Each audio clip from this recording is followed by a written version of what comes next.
Good morning, welcome to news analysis. నేను జ్యోత్స్న డిస్కషన్లోకి వెళ్లే కన్నా ముందు వివిధ పత్రికల్లో వచ్చిన వార్తా కథనాలను ఒకసారి చూద్దాం. తెలంగాణ వార్తా పేపర్స్ చూసినట్లయితే ముందుగా ఈనాడు. ఇక్కడ ఎవరు ఏం చెబుతారో అంటూ ఇవాళ ఈవినింగ్ ఎగ్జిట్ పోల్స్ రిలీజ్ కానున్న విషయం మనకు తెలిసిందే కదా. సో దానికి సంబంధించిందే ఈ వార్త. సో ఎగ్జిట్ పోల్స్ అంచనాలు ఏ విధంగా ఉంటాయో అంటూ ఈ వార్తనిచ్చారు. బ్యానర్ ఐటమ్ విషయానికి వస్తే మాత్రం ఈ గొర్రెల పథకం కుంభకోణం 700 కోట్లు అంటూ ఈ గొర్రెల పంపిణీ పథకం కుంభకోణంలో కీలక పరిణామం చోటు చేసుకుంది. ఈ కుంభకోణం విలువ సుమారు 700 కోట్లుంటుందని అవినీతి నిరోధక శాఖ తాజా దర్యాప్తులో బహిర్గతమైంది అంటూ ఈ వార్తనిచ్చారు. పశుగణాభివృద్ధి సంస్థ సీఈఓ, రాష్ట్ర గొర్రెలు మేకల అభివృద్ధి సమాఖ్య పూర్వ ఎండి రాజేందర్ నాయక్, పశుసంవర్ధక శాఖ మాజీ మంత్రి తలసాని శ్రీనివాస్ యాదవ్, మాజీ ఓఎస్టీ పుండమరాజు కళ్యాణ్ కుమార్ ను ఏసీబీ అధికారులు శుక్రవారం అరెస్ట్ చేశారు. ఈ ఇద్దరిని విచారించిన తర్వాత ఇంత భారీ మొత్తం కుంభకోణం జరిగినట్లు ఏసీబీ అంచనాకొచ్చింది అంటూ వార్తలిచ్చింది ఈనాడు. ఇక కోడ్ ముగిశాక కొలువుల పండుగ అంటూ టీజీపీఎస్సీ పరిధిలో తుది దశలో 13,000 పోస్టులు, నెలాఖరులోగా గురుకుల సొసైటీల్లో పోస్టింగులు. నిప్పులు కురిసిన నాగ్పూర్, 56 డిగ్రీల సెల్సియస్ ఉష్ణోగ్రత నమోదైంది. నాగ్పూర్లో దేశవ్యాప్తంగా భగభగలు, 40 మందిని బలిగొన్న వడగాల్పులు.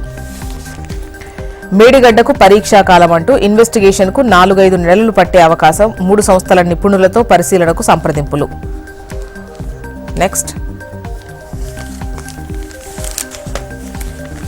ఆంధ్రజ్యోతి చూద్దాం. 7 రోజుల కస్టడీకి ప్రజ్వల్ అంటూ జర్మనీ నుంచి అర్ధరాత్రి ఎయిర్పోర్టుకు రాక 20 నిమిషాల్లోనే అరెస్ట్ చేసిన మహిళా పోలీసులు. ఇంగ్లాండ్ నుంచి 1,00,000 కిలోల బంగారం, భారీ భద్రత నడుమ ప్రత్యేక విమానంలో ఆర్బీఐ ఖజానాకు. నిల్వ సర్దుబాట్లలో భాగంగానే భారత్కు ఈ స్థాయిలో తరలింపు. అమెరికా స్పెల్ బిలో తెలంగాణ సంతతి విద్యార్థి గెలుపు, 90 సెకండ్లలో 29 పదాలు తప్పులు లేకుండా చెప్పిన బృహత్. గొర్రెల పంపిణీలో 700 కోట్ల గోల్మాల్. టీఎస్ఎల్డీఏ సీఈఓ రామచందర్, మాజీ మంత్రి తలసాని ఓఎస్డీ కళ్యాణ్ అరెస్ట్. అజ్ఞాతంలో ప్రధాన నిందితుడు మొహిదోద్దీన్.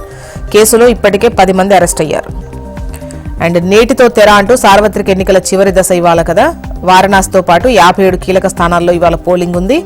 కమలనాథుల భవితవ్యానికి అగ్ని పరీక్ష. యూపీలో ఇండీ కూటమి నుంచి గట్టి పోటీ అంటూ ఈ వార్తను ఇచ్చింది ఆంధ్రజ్యోతి. నాగ్పూర్లో 56 డిగ్రీల సెల్సియస్ ఉష్ణోగ్రత నమోదైంది. ప్రపంచ రికార్డుకు చేరువలో ఈ ఉష్ణోగ్రత ఉంది. దేశంలో వడదెబ్బతో 79 మంది చనిపోయారు. 25 మంది అందులో ఎన్నికల సిబ్బంది చనిపోయినట్టుగా తెలుస్తోంది. ఉత్తరాదికి 3 రోజులు భారీ వర్షం. ఢిల్లీ పరిసరాల్లో ధూళి తుఫాన్ అంటూ ఈ వార్తనిచ్చారు. డబ్బుకు వ్యవస్థ దాసోహం అంటూ వ్యవస్థాగత భ్రష్టత్వానికి నిలువుటద్దం. Pune accident case. 2 ప్రాణాలను బలిగొన్న నిందితునికి గులాములుగా మారిన రాజకీయ నాయకులు, పోలీసులు, వైద్య నిపుణులు.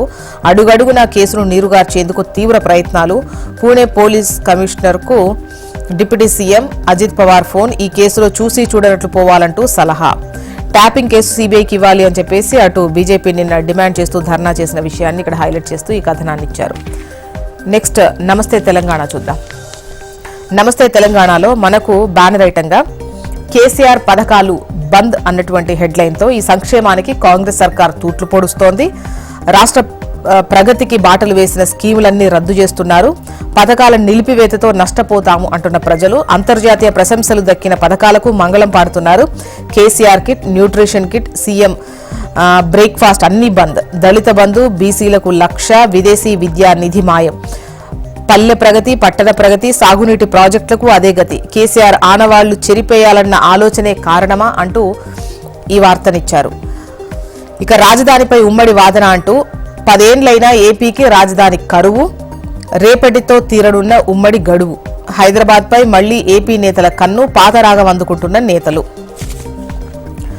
తోరణం తొలగిస్తే రణమే అంటూ చిహ్నాన్ని మార్చే చర్యలను పూర్తిగా విరమించుకోవాల్సిందే. కాంగ్రెస్ సర్కారుకు ఓరుగల్లు న్యాయవాదులు అల్టిమేటం. నెక్స్ట్ వెలుగు చూద్దాం. ఇక్కడ ఆవిర్భావ వేడుకల్లో అందరి భాగస్వామ్యం అంటూ రాజకీయాలకు అతీతంగా దశాబ్ది ఉత్సవాలు. ప్రతిపక్ష నేతలకు సర్కార్ ఆహ్వానం. గొర్రెల స్కీమ్లో 700 కోట్ల స్కామ్ అంటూ గుర్తించిన ఏసీబీ అధికారులు. ఆదిలాబాద్ రైతులకు రాశి సీడ్స్. తమిళనాడు నుంచి 30,000 ప్యాకెట్లు తెప్పించిన సర్కార్. మరో 40,000 ప్యాకెట్లకు ఆర్డర్. కేసీఆర్ ను అరెస్ట్ చేయాలి అంటున్న బీజేపీ. ఫోన్ ట్యాపింగ్ వ్యవహారానికి సంబంధించి గోదావరి కరకట్టల నిర్మాణానికి 200 కోట్లు రిలీజ్ చేస్తాం, ముంపు గ్రామాల రైతులను ఆదుకుంటామంటున్నారు మంత్రి ఉత్తమ్. ఇక ఏపీ వార్తా విశేషాల్లోకి వెళ్దాం. ముందుగా ఈనాడు ఇక్కడ బ్యానర్ ఐటంగా ముందు సీఎస్ చూసి వెళ్లారు, తర్వాత రౌడీ మూగలు వచ్చాయి అంటూ జవహర్ రెడ్డి ఆయన కుమారుడు మా భూములను పరిశీలించాకే రంగంలోకి దిగారు అని చెప్పేసి ఈ వార్తనిచ్చారు.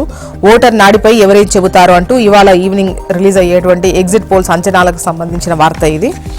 సజ్జలపై క్రిమినల్ కేసు, వైసీపీ కౌంటింగ్ ఏజెంట్ల సమావేశంలో అనుచిత వ్యాఖ్యలు. నెక్స్ట్ ఆంధ్రజ్యోతి చూద్దాం.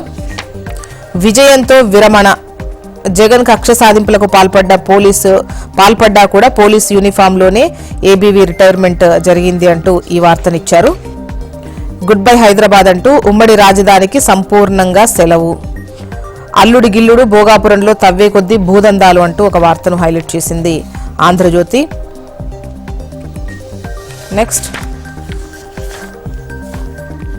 సాక్షి చూద్దాం.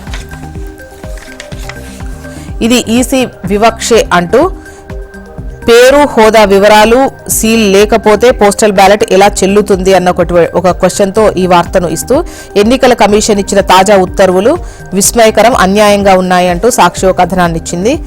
కవ్వించి కలబడాలి, టీడీపీ చీఫ్ కౌంటింగ్ ఏజెంట్లకు చంద్రబాబు నిర్దేశం. వేగంగా నైరుతి రుతుపవనాలు 2 రోజుల్లో రాష్ట్రాన్ని తాకే అవకాశం. నేడే తుది పోరు, సార్వత్రిక ఎన్నికల తుది సమరానికి సంబంధించి ఈ వార్త. మొత్తానికి ఇవి ఇవాళ వివిధ పత్రికల్లో వచ్చినటువంటి వార్తా కథనాలు.